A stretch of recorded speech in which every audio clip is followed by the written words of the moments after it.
काही मंडळींना वाटतं हे माझं ऐकायचं सगळं, घरचा मेन माणूस मी आहे की नाही, माझं ऐकायचं सगळं, घरामध्ये जो काही बाजार लागतो तो मी आणून देतो, सगळं घरातलं मी बघतो, बाहेरचं मी बघतो, पैसे मी कमवून आणतो, दगदग कामाला मी जागतो, तुम्हाला साड्या कपडे जे काही आणायचे ते आणून देतो, मुलांना दप्तराचे पैसे मी देतो, सगळं मी करतोय बरं का. आणि माता भगिनींना सुद्धा काही काही मंडळींना वाटतं ही सगळं जे करते ना मी करते. अहो बाई, सकाळी उठायचं, डबे करायचं, आंघोळीला पाणी तापवायचं, हे करायचं ते करायचं, डबे करायचं, ह्यांचे कपडे करायचे, पिंट्याचा डबा करायचा, पिंकीचा डबा करायचा, बाई बाई बाई बाई काय सांगू ग. काम एकच असतं बरं का, 4 पद्धतीने सांगतात बायका.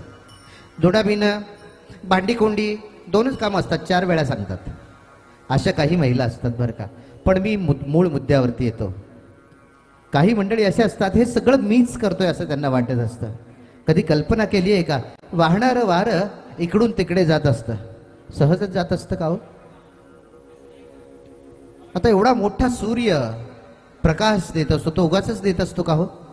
एवढा ऑक्सिजन आपल्याला प्राणवायू महाराजांनी काल 26,000 पेक्षा जास्त 21,600 प्राणवायू आपण घेत असतो दिवसाला. हे काही फुकटच असतात का. थोडीशी आपण कल्पना करूया बरं का. मंडळी, एक उदाहरण मात्र सांगतो. एवढासा छोटासा घड्याळ हातामधला असतो, बरोबर आहे ना, हातामध्ये घड्याळ असतो ना बऱ्याचशा मंडळींच्या. एवढासा छोटासा घड्याळ असतो आणि आपल्या पृथ्वीवरती सगळ्यात हलका धातू म्हणजे तो ॲल्युमिनियम मानला जातो बरं का. धातू जो उपलब्ध आहे त्याला स्वस्तातला, आणि तो सर्वात हलका असतो म्हणून तो सेकंद काट्याला बसवतात, बरोबर आहे ना.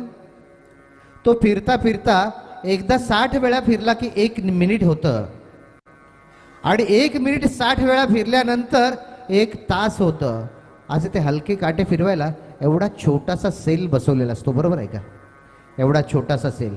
मग कल्पना करा, एवढी मोठी पृथ्वी त्या सूर्याच्या भोवती स्वतः भोवती फिरत फिरत पृथ्वी भोवती प्रदक्षिणा घालते. त्या पृथ्वीला सेल कोणी घातला असेल, तो सेल घालणाराच भगवंत इथं उपस्थित होत आहेत जगद्गुरूंच्या माध्यमातून, त्यांच्या त्या पावलातून. श्रीमद जगद्गुरु पंचाचार्य महाराज की.